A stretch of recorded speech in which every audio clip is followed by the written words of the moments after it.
Good morning, everyone. My name is Stephen Carrasco, and today I'll be presenting a strategic overview of Nike Corporation, focusing on the company's position in the global sportswear industry, its internal strategy, recent leadership changes, and emerging challenges. The presentation draws on industry research, company analysis, and conversations with professionals to give a comprehensive understanding of where Nike stands and where it's heading. Let's begin with an overview of the industry landscape that Nike operates in.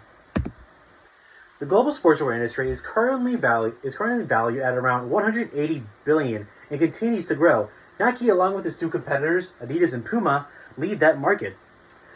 However, the space is highly competitive. There are also rising pressures from tariffs and inflation. One major example is the 46% tariff on Vietnamese imports, which directly impacts Nike's supply chain and pricing strategies. Additionally, shifting consumer preferences and a potential recession are pushing brands to evolve quickly. Innovation, sustainability, and digital engagement are no longer an option, but now, in this time and in our future, they will be a requirement for survival and growth in the leading markets. Nike is still the market leader, with about 39% share in the athletic apparel and footwear space. In 2023 alone, the company generated over $51 billion in revenue. North America remains the strongest region. However, China and Europe are the smallest ones we have right now. However, they are growing traction. Nike's strength lies in its brand loyalty, global presence, and innovation. However, its size also makes it more vulnerable to market disruptions, including logistic challenges and public security. Nike's dominance isn't just based on history, it comes from its continuous efforts to adapt and lead. So as I said before, as we can see, North America has always been our strongest region.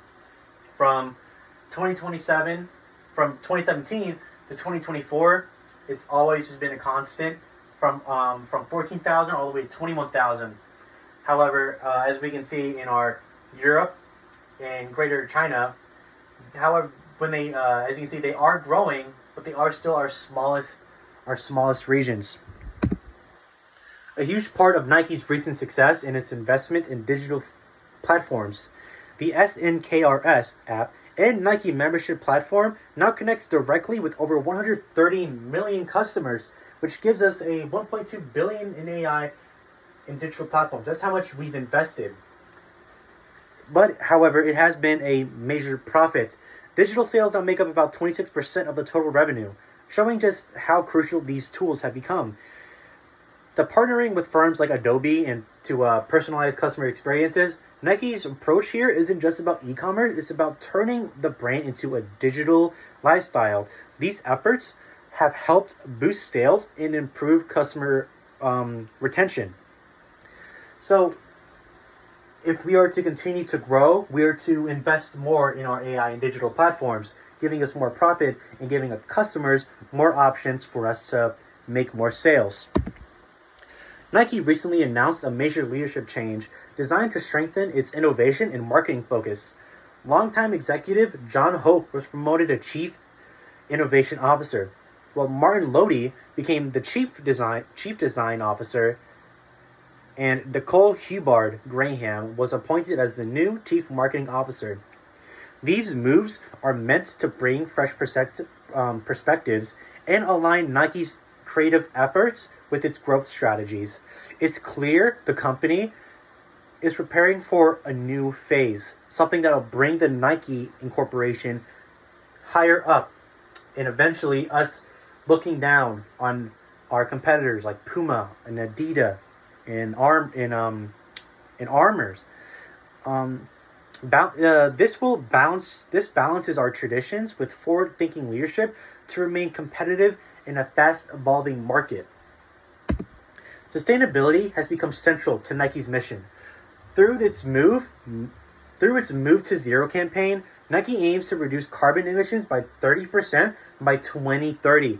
It is also investing in recycled materials, waste reduction, and renewable energy in manufacturing. These efforts are not only to appeal to the eco-conscious consumers, but but also create a long-term operational efficiencies. However, Nike has faced criticism for its inconsistent labor practices, especially in factories overseas. So while sustainability is a clear focus, Nike has still has lots of ground to cover in improving transparency and accountability through its supply chain. So what we can do is we could, if we can find some more security or more overwatching from those overseas factories, that we could definitely start to fix that up some more. Despite Nike's strength, Nike focuses several serious risks. Economy instability could dampen consumer spending, especially on premium products. Additionally, the 46% import tariffs are on goods from Vietnam, where Nike sources much of its product, adds to production costs and squeezes margins, which means we will have to find a new region that we could somehow get our supplies off of. We can wait for these tariffs to go to get themselves fixed, which will not be our most best option, or somehow fix these tariffs in any way we can. There's also pressure from competitors who are becoming more aggressive, particularly in digital and sustainable product lines. And finally, consumer sentiments can shift quickly, especially if Nike fails to connect with younger audiences. These are all areas that Nike will need to actively maintain to its industry. Looking ahead, Nike should focus on 3 core strategies. First, it must strengthen retail partnerships, especially after its shift toward direct-to-consumer channels. Physically retail still matters, and rebuilding those connections can support broader market access. Second, Nike should continue investing in product innovation, especially in smart apparel performance tracking and in eco-friendly materials.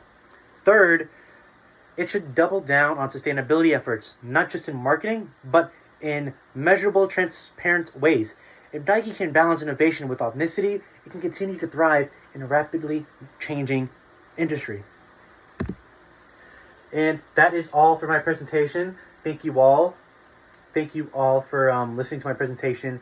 I hope that we all have learned something, and that we can continue for Nike to grow into a sustainable and very profitable industry. Thank you very much.